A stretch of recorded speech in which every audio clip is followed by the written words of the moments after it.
आज मोहतरम इमरान ख़ान साहब की जानिब से हमने एक पटिशन मूव की हुई थी और वो मिस्टर जस्टिस आफरीदी साहब और उनके साथ जस्टिस मज़ाहिर नकवी साहब और जनाब मैडम मुसर्रत हिलाली साहब की बेंच में उनका केस लगा हुआ था, जिसमें हमने जो उनके ख़िलाफ़ इमरान ख़ान के ख़िलाफ़ जो क्वेटा में FIR दर्ज हुई है, जो पर्चा दर्ज हुआ है, जो रज़ाक शर के कत्ल की निस्बत से उन पर एयानत का इल्ज़ाम लगाया गया है, वो उसकी हमने तनसीख क्वाशमेंट की हमने नालिश कर रखी थी और जो अदालत आलिया बलूचिस्तान के फ़ैसले के ख़िलाफ़ हमने यहाँ पटिशन की हुई थी। आपको याद होगा कि चंद दिन पहले जब लगी थी दरख्वास्त, तो एक तो मोहतरम इमरान ख़ान साहब का हुक्म हुआ था कि वो ख़ुद ज़ाती तौर पर तशरीफ़ लाएं, और दूसरा सरकार की जानिब से ये उन्होंने कहा कि हमें देरी से इत्तला मिली है और हम इसका कंसाइज स्टेटमेंट और इसका जवाब देना चाहते हैं। तो आज इंस्पेक्टर जनरल पुलिस की जानिब से भी जवाब दे दिया गया था, लेकिन मुद्दई की जानिब से जो उनका बेटा है रज़ाक शर साहब का, उनकी जानिब से अमानुल्लाह कंदरानी जो वकील हैं, उन्होंने दरख्वास्त इल्तवा की दे रखी थी और उन्होंने उस दरख्वास्त में लिखा था कि मैं मुल्क से बाहर हूँ, लिहाजा इस केस को मुलतवी किया जाए। तो जैसा हम तो तैयार थे, और ज़ाहिर है कि जब ऐसा हो, जब केस में कुछ भी ना हो और धक्के से किसी शख्स का नाम FIR में दायर कर दिया गया हो और एयानत का कोई अंसर उसमें से मुतरशे ही नहीं होता है, क्योंकि दफ़ा 109 के जो रिक्वायरमेंट्स हैं, ज़रूरियात हैं, वो दफ़ा 107 ताज़ीरात पाकिस्तान में मुंदरज की गई हैं। वो तीनों शराइत में से एक भी इमरान ख़ान पर उसका इतलाक़ नहीं होता। और इसमें ताज्जुब की बात है कि उनकी रज़ाक शर की बेवा ने एक प्रेस कॉन्फ्रेंस करके कहा था कि मेरे सकोत्र यानी पिछली बीवी के जो है बेटे ने और उसके भाई ने कत्ल किया है, और इनके फैमिली में 5 कत्ल हो चुके हैं रज़ाक शर के, और इन्होंने उस हाई कोर्ट से जहां इनके ज़्यादा प्रोफेशन यानी वकालत करते थे, उस हाई कोर्ट से इन्होंने दरख्वास्त देकर कि मेरी ज़िंदगी को ख़तरा है, चूँकि मेरी कत्ल की दुश्मनियाँ हैं अपनी फैमिली में, इसलिए इन्होंने तमाम केसेस अपने क्वेटा में मुंतकिल करवा लिए थे। ऐसी सूरत में, जबकि इमरान ख़ान तो इनको कभी देखा भी नहीं है, रज़ाक शर साहब को कभी मिला भी नहीं है, कोई जवाब, कोई तुक भी नहीं बनता था इनका नाम लेने का, लेकिन बदकिस्मती है कि अभी कत्ल हुआ और FIR दर्ज नहीं हुई थी कि अता तारड़ PS to PM ने सारे चैनल्स पर, मीडिया पर आकर और ये फतवा दे दिया कि ये कत्ल इमरान ख़ान ने किया है, और उसी के बाद जो है FIR इन्हीं के ख़िलाफ़ दर्ज हुई। तो अगर प्राइम मिनिस्टर, क्योंकि PS to PM है प्राइम मिनिस्टर का अता तारड़, तो इसका मतलब है प्राइम मिनिस्टर ऑफ पाकिस्तान जो है TV पर सारे चैनल्स पर आकर और इमरान ख़ान को कातिल ठहरा रहा है। ऐसे में अगर FIR दर्ज होती है तो उसकी आप समझ लें कि क्या हैसियत हो सकती है।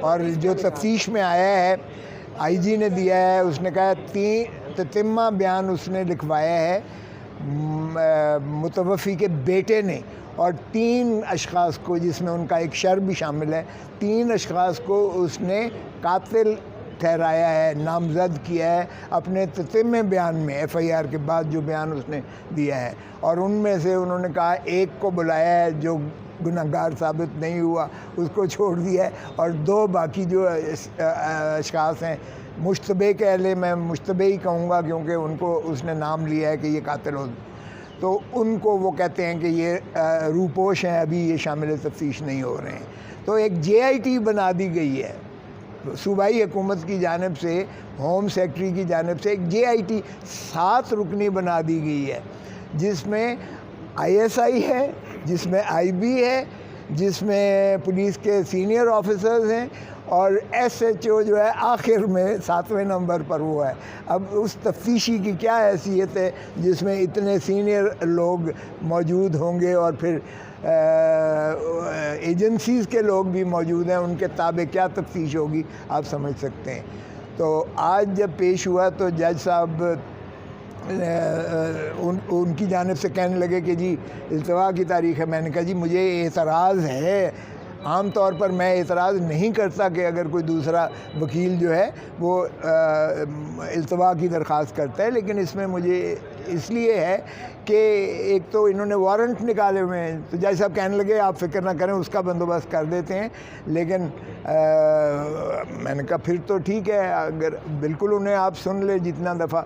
तो इस पर एक जज साहब ने कहा कि FIR तो पढ़ें ज़रा, पहले FIR देखें तो सही, इसमें कुछ है भी सही।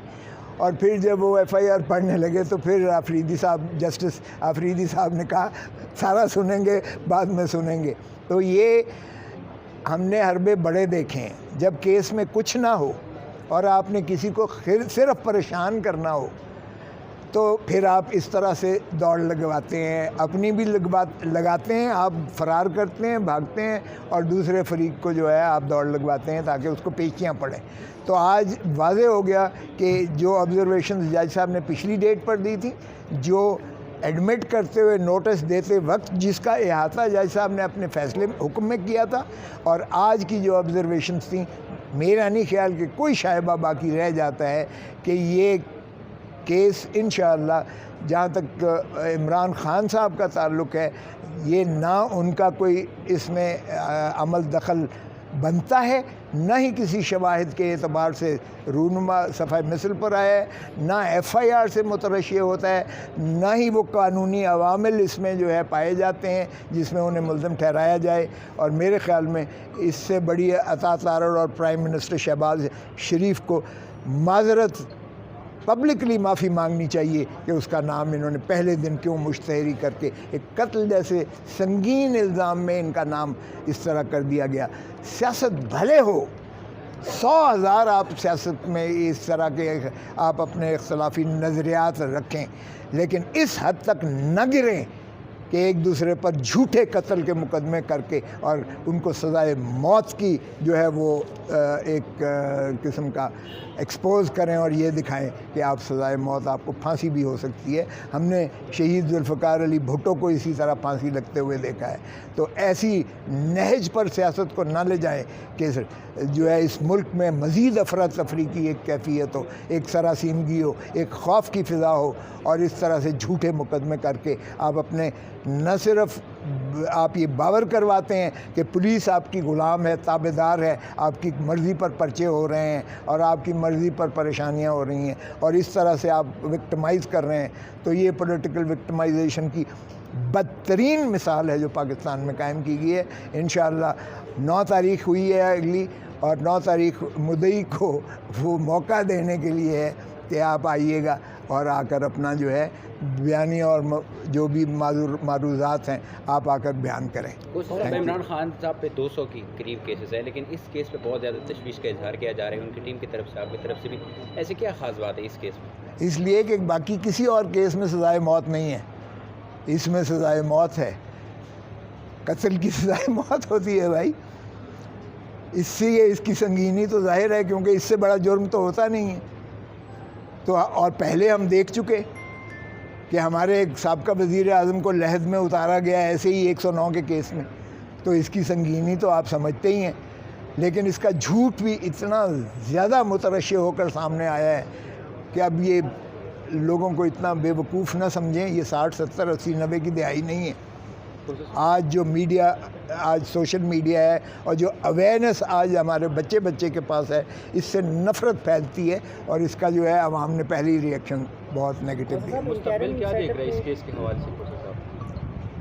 मुस्तकबिल असल मुल्ज़िम को भी ये एक तरफ कर दिया है। जो असल कातिल थे, मैं ख़ुद बतौर एक वकील के मैं चाहता हूँ मेरे वकील का कत्ल हुआ है। जिन्होंने कत्ल किया है उनको पकड़े फ़ौरन और उनको कैफर किरदार तक पहुँचाएँ, उनको करार वाक़ई सज़ा मिलनी चाहिए। लेकिन अगर आप इस तरह से सियासी उसको रंग दे देते हैं तो असल भी बच जाते हैं। हमने ये देखा है, मेरे 50 साल के तजर्बे में यही है कि जब आप झूठा केस दर्ज करवाते हैं तो असल कातिल भी उनको फ़ायदा होता है। तो सब इंटरिम गवर्नमेंट में जो केयर टेकर प्राइम मिनिस्टर के तौर पर इसहाक डार साहब का नाम लिया जा रहा है, आइन और कानून की हदूदों की युग तय करता है इस हवाले से कि एक पार्टी का रिप्रेजेंटेटिव इस ओहदे पर बैठ सकता है? सर जी बिल्कुल भी नहीं हो सकता, लेकिन इस मुल्क को तो सरजमीन बेआइन बना दिया गया है। आप किस आइन की बात करते हैं, किस कानून की बात करते हैं? कोई आइन और कानून इस मुल्क में चल रहा है? सो अगर इसहाक डार का नाम लिया जा रहा है तो बादशाह सलामत जो बैठे हुए हैं उनके समधी अगर जो है वो वज़ीर आज़म आ जाते हैं तो बादशाह सलामत बराए रास्त ख़जाने पर भी मालिक हो जाएंगे और हुकूमत पर भी मालिक हो जाएंगे। लेकिन ये खातिर जमा रखें, ये नहीं हो रहा, ये नहीं हो रहा भाई। इसहाक डार कभी भी प्राइम मिनिस्टर नहीं। एतराज़ है तो नवाज शरीफ साहब को लगा देते हैं। नवाज शरीफ तो मुस्तकिल जो है चौथी मरतबा आ रहे हैं, वो सीधा जो है वज़ारत उज़्मा की सीट पर। यही तो लेवल प्लेइंग फील्ड है। इमरान को नीचे उतारो या अंदर कर दो या लहद में उतार दो और बादशाह सलामत को सीधा वज़ीर आज़म के घर पे ले आओ। जिस तरह सीधा इसहाक डार को मफरूरी से लाकर आपने वज़ीर कानून बना दिया, इसी तरह सीधा एक सज़ा याफ्ता मफरूर को लाकर वज़ारत उज़्मा की कुर्सी पे बिठा दो। ये है लेवल प्लेइंग फील्ड। सर अभी शोशा छोड़ा जा रहा है इसहाक डार के हवाले से या कोई इन्फॉर्मेशन बेस पे आप कह रहे हैं कि नहीं हो रहा है? ये 100% शोशा है, और इसलिए कि ना आइन में इसकी कोई गुंजाइश है ना कानून में इसकी कोई गुंजाइश है। केयर टेकर का मतलब ये होता है कि एक गैर जानबदार शख्स को बनाया जाए जो किसी पार्टी से बड़ा वाज़े तौर पर वाबस्ता ना हो, और फिर वो इलेक्शन नहीं लड़ सकता, केयर टेकर नहीं लड़ सकता। तो इसहाक डार तो भाई उनका सबसे बड़ा वो पुरज़ा हथियार है, उसको तो वो कहाँ से, यहाँ तो रौला पड़ा हुआ है क्योंकि वज़ारत ख़ारजा अब जो बंदर बांट हो रही है कि वज़ीर आज़म फ़लाना अगला होगा और फ़लाना जो है वज़ीर ख़ारजा होगा और फ़लाना पता नहीं क्या क्या होगा। ये जो बंदर बांट हो रही है, अगरचे ये होना नहीं है लेकिन कहने में क्या हर्ज है, खुशफहमी में क्या हर्ज है।